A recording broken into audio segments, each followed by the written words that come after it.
আসসালামু আলাইকুম ওয়া রাহমাতুল্লাহি ওয়া বারাকাতুহু। সুপ্রিয় দর্শক শ্রোতা ভাই বোন, আমরা এসেছি ফেনীর দাগনভূঞার দুর্গম একটা জায়গায়। মেইন রোড থেকে প্রায় 1.5-2 ঘন্টা আমরা ট্রাক্টরে করে চড়ে খুব ধীরে ধীরে এসেছি এখান থেকে আবার ট্রলারে করে আরেকটা দুর্গম জায়গায় যাওয়ার পরিকল্পনা আমাদের আছে। তো ইতোমধ্যে আলহামদুলিল্লাহ আমরা দেখেছি যে ত্রাণ বিতরণের কার্যক্রম আমরা শুরু করেছি। এখানে একটা অরফান সেন্টার আছে। এই অরফান সেন্টারে যারা আশ্রয় নিয়েছেন তাদের মাঝে আমরা ত্রাণ বিতরণ করছি। ওদিকে পানি বেশি হওয়ার কারণে আমরা যেতে পারছি না। ওনারা কষ্ট করে এসেছেন এবং এখানে আমরা ধর্ম বর্ণ নির্বিশেষে প্রত্যেকটা মানুষকে ত্রাণ দিচ্ছি।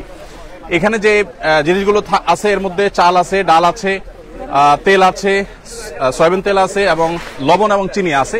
আর এর বাইরে আরেকটা প্যাকেটে বিস্কিট, মুড়ি এবং পানি এবং অন্যান্য শুকনা খাবার আছে। তো আমরা তাদের মাঝে এই জিনিসগুলো বিতরণ করছি। ইনশাআল্লাহ বিদিনিল্লাহ এগুলো শেষ করে আল্লাহ যদি তৌফিক দান করেন আমরা চলে যাব মহিপাল থেকে ইনশাআল্লাহ ফেনীর আরেকটা এলাকাতে আমরা আজকে বিতরণ করব। গতকাল এবং আজ আমাদের যে সমস্ত ত্রাণবাহী গাড়ি এসেছে সেই ত্রাণবাহী গাড়িগুলোর মধ্যে থেকে এখানে এসেছে 2টি গাড়ি, ফেনীতে গিয়েছে 2টি গাড়ি, কুমিল্লা গিয়েছে 3টি গাড়ি, আর লক্ষ্মীপুরে গিয়েছে 1টি গাড়ি। এখানে একটা গাড়ি এসেছে দুঃখিত, এখানে একটা গাড়ি, নোয়াখালীতে লক্ষ্মীপুর একটা গাড়ি, ফেনীতে 3টা গাড়ি এবং কুমিল্লাতে 3টা গাড়ি। এই গাড়িগুলো আমাদের গত রাতে এসেছে, সবগুলো লরি ভর্তি মাল। আর আল্লাহ যদি তৌফিক দান করেন ইনশাআল্লাহ একইভাবে আগামীকালও আমাদের ত্রাণবাহী গাড়িগুলো ঢাকা থেকে ছেড়ে আসবে এবং বিভিন্ন দুর্গম এলাকাতে সেগুলো চলে যাবে। কুমিল্লার আজকে ব্রাহ্মণপাড়াতে আমাদের বিতরণ কার্যক্রম চলছে। আর লক্ষ্মীপুরের টুমচর মাদ্রাসাকে কেন্দ্র বানিয়ে লক্ষ্মীপুরের কমলনগর, রামগতি যে সমস্ত এলাকাগুলো প্লাবিত হয়েছে টুমচর মাদ্রাসা থেকে সে সমস্ত আলহামদুলিল্লাহ আমরা দেখতে পাচ্ছি বিভিন্ন বয়সের মানুষ আছেন, মহিলারা যারা আছেন তাদেরকে আমরা কষ্ট করে এদিকে আনি নাই, কারণ ওদিকে অনেক পানি, আমরা নিজেরাও যেতে পারিনি। ওনারা দূরে আছেন এবং ওনাদের কাছে দুঃখিত মাল আমরা ইনশাআল্লাহ পৌঁছে দিব। আল্লাহ যদি বাঁচান আমাদেরকে, আমাদের এই যে কার্যক্রম চলছে যেটা 20,000 পরিবারের মধ্যে শুকনা খাবার, এরপর চাল ডাল এগুলো 40,000 ছিল, এখন আমাদের টার্গেট হলো 50,000 পরিবারের কাছে পৌঁছানো। এরপরে আল্লাহ যদি তৌফিক দান করেন আমরা ইনশাআল্লাহ আরো 50,000 পরিবারকে ভাই মাশাআল্লাহ দেন দিতে থাকেন ভাই। সতর ঢাকা ফরজ, এই জন্য লুঙ্গি একটু নিচে নামাবো। ওয়ালাইকুম আসসালাম। মাশাআল্লাহ আপনারা সবাই দোয়া করবেন আমাদের সবার জন্য। আল্লাহ যেন আমাদের সবার কষ্ট দূর করে দেয়, আমরা সবাই সবার জন্য দোয়া করবো ইনশাআল্লাহ। ওয়ালাইকুম আসসালাম। বাবাজি কি এখানে থাকেন? ওইখানে।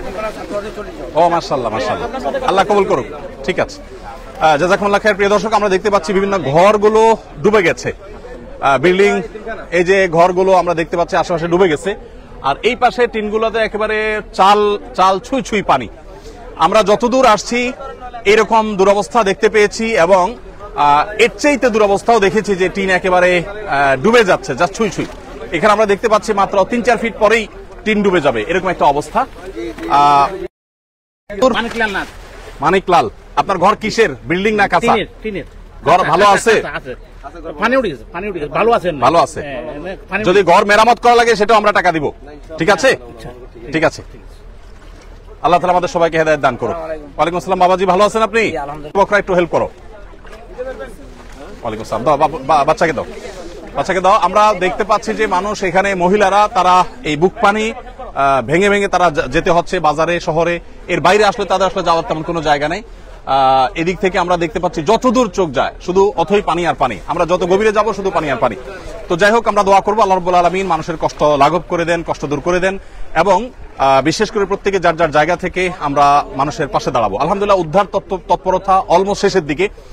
বাংলাদেশ সেনাবাহিনী এবং অন্যান্য বাহিনীর সদস্যবৃন্দ, দায়িত্বশীল ব্যক্তিবর্গ তারা উদ্ধার কর্মকাণ্ড খুব জোরে সোরে চালিয়েছেন এবং দারুণভাবে সেটি আলহামদুলিল্লাহ সুসম্পন্ন হয়েছে। এখন আমরা প্রয়োজন হলো শুধুমাত্র মানুষের খাবারের চাহিদাটা মেটানো।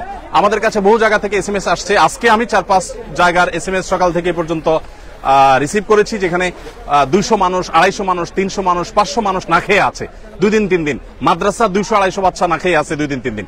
সেখানে আলহামদুলিল্লাহ আমরা ত্রাণ পৌঁছানোর উদ্যোগ নিয়েছি এবং এই পর্যায়ে এসে ট্রলারে করে, বিভিন্ন রকমের বোটে করে, ছোট ছোট এরকম বড় চাকার গাড়িতে করে আমরা দূর দূরান্তে ত্রাণগুলো পৌঁছে দিতে পারছি আলহামদুলিল্লাহ। এটা একটা আনন্দের বিষয় যে মানুষের উদ্ধার তৎপরতা অনেকটা শেষ হয়েছে, এখন খাবারগুলো পৌঁছানোর কাজ ঠিক যথাসময়ে আসুন্না ফাউন্ডেশনের ত্রাণ এসে পৌঁছেছে এবং সেগুলো এখানে কাজ করছে। এখানে আলহামদুলিল্লাহ আমাদের স্থানীয় দাগনভূঞার তরুণ ভাইরা স্বেচ্ছাসেবক, তারা আলহামদুলিল্লাহ হেল্প করছেন এবং আমাদের কাজে তারা অক্লান্ত পরিশ্রম করছেন, প্রত্যেকে যার যার জায়গায় কাজ করছেন। তো আল্লাহ তাআলা আমাদের সবাইকে কল্যাণমূলক কাজে এক অন্যের সহযোগী হওয়ার তৌফিক দান করুন, সবার কষ্ট লাঘব করে দিন। আমরা সবার জন্য দোয়া করবো, প্রত্যেকের জায়গা থেকে কাজ করবো। আল্লাহ তাআলা আমাদের সবাইকে তৌফিক দান করুক। আমরা শেষ করছি ইনশাআল্লাহ বিদিনিল্লাহ। ফেনীতে অন্য কোনো স্পটে যদি নেটওয়ার্ক থাকে আবার দেখা হবে, কথা হবে। আর প্রত্যেকে যার যার জায়গা থেকে অভাবী এবং দুস্থ মানুষের পাশে আমরা দাঁড়ানোর চেষ্টা করবো ইনশাআল্লাহ বিদিনিল্লাহ।